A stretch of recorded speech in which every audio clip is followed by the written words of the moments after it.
Hello, Namaskar. This is Firstpost and you're watching Vantage with me, Palki Sharma.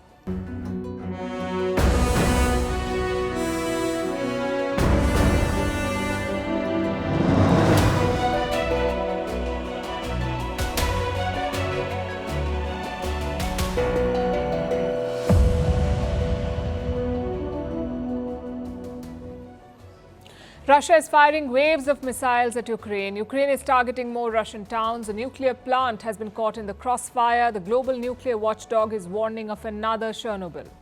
Zelensky is asking the West to deliver long-range weapons. Prime Minister Modi dialed Putin and Biden. Tonight we'll bring you up to speed with the action on the battlefield and the politics around it.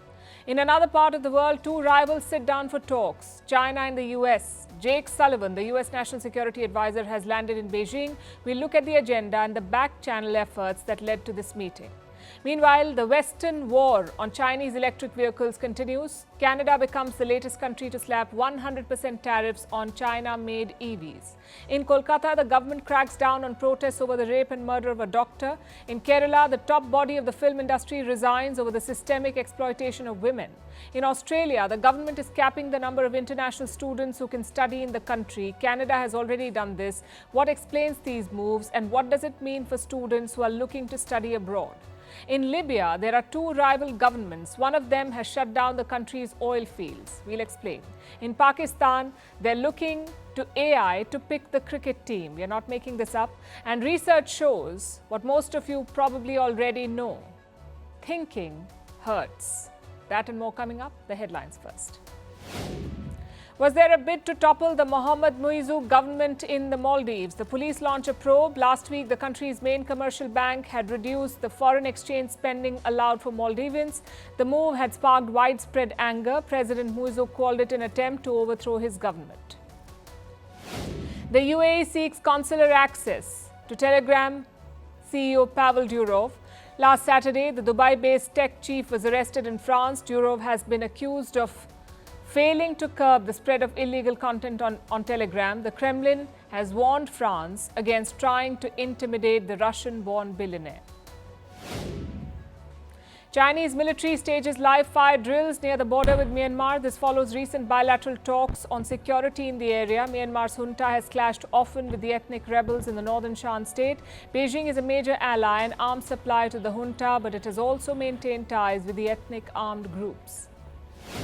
Israel rescues a hostage from Gaza as truce talks continue in Cairo. Egypt, Qatar and the US are mediating the ceasefire talks. Israel wants to keep control of the Philadelphia corridor along the Gaza-Egypt border. It's a key sticking point since both Egypt and Hamas oppose the move. And flash floods in the Sudan kill at least 30 people. Several villages also washed away after a dam collapsed. Since last month, war-torn Sudan has been battling heavy rains. The country's fragile infrastructure has been decimated by the civil war, which began last year.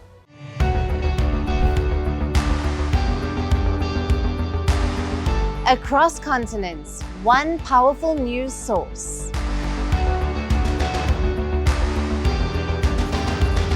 Bringing you diverse perspectives on the issues that matter.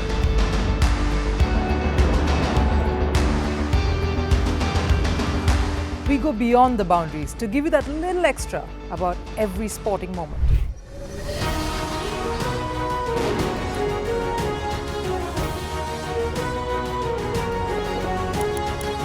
So thank you for making Firstpost 5 million strong. We're counting on your support, and you can trust us to bring you the news unfiltered and unvarnished.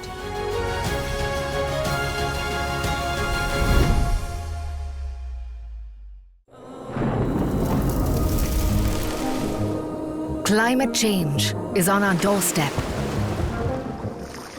It's time for a revolution to take root. And it starts with 1.4 billion Indians. It starts with one tree for humanity, one tree for Mother Earth, one tree for our future. Project One Tree, a News 18 network initiative.